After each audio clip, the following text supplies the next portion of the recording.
حياتك بكل ما فيها من مشاعر وأحداث وتجارب، جسمك اللي مليان عمليات حيوية وأعضاء بتشتغل مع بعض، رح يجي يوم وهاي التجربة المميزة والغريبة أحياناً وتخلص وتموت. جسمك رح يبطل يشتغل وعقلك رح يبطل يعالج الأفكار وينتهي كل شيء.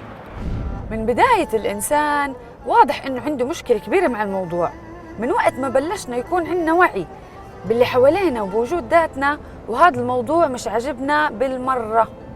مش فايت مخنا إنه رح نموت وخلص، لا، أنا لازم أعيش أكتر، أنا بستاهل أعيش وأطول.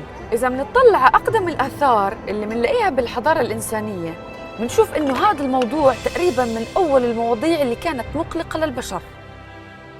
بتنتبه إنه رمز الصيدلية في عليه حية؟ من وين أجت؟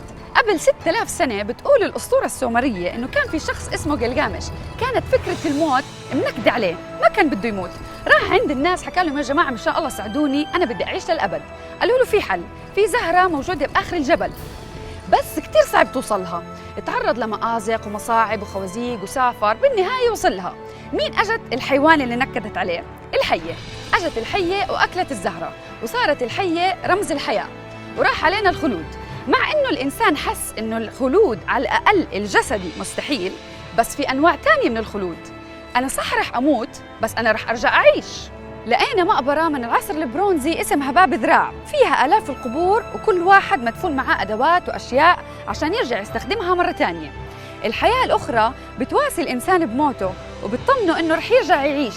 إذا منطلع على الحضارات القديمة منلاقي إنهم كانوا يحاولوا يحافظوا على جسمهم ومكانتهم ورفاهيتهم عشان يرجعوا يعيشوها مرة تانية. هرم خوفو بمصر مثلاً بيقولوا إنه قعدوا أكثر من 20 سنة يبنوا فيه، تعب وجهد ووقت عشان إيش؟ عشان يبنوا قبر لخوفو، بدهم يحفظوا مكانته للحياة الأخرى. طبعاً مش الكل بيقدر يعيش للأبد، معك مصاري بتعيش، معكاش امشي انقلع.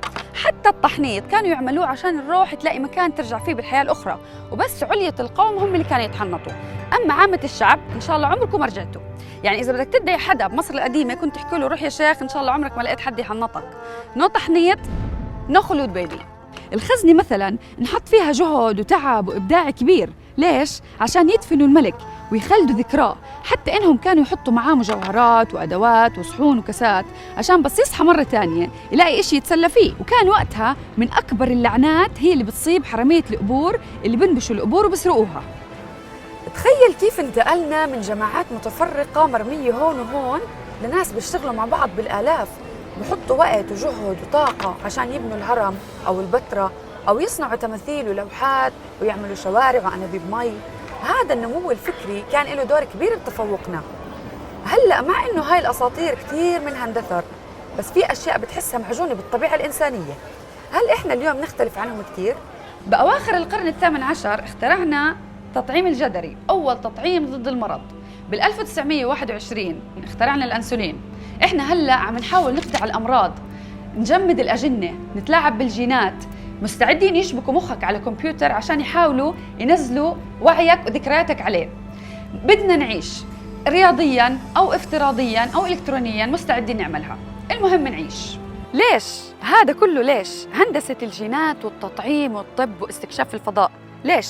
إحنا منفكر إنه إحنا كتير مختلفين عن الناس اللي كانوا عايشين من آلاف السنين، بس فكر فيها عن جد، متأكدين إنه مختلفين؟ هم بيبحثوا عن الخلود بطريقتهم وإحنا عم نعمل نفس الإشي بطريقتنا.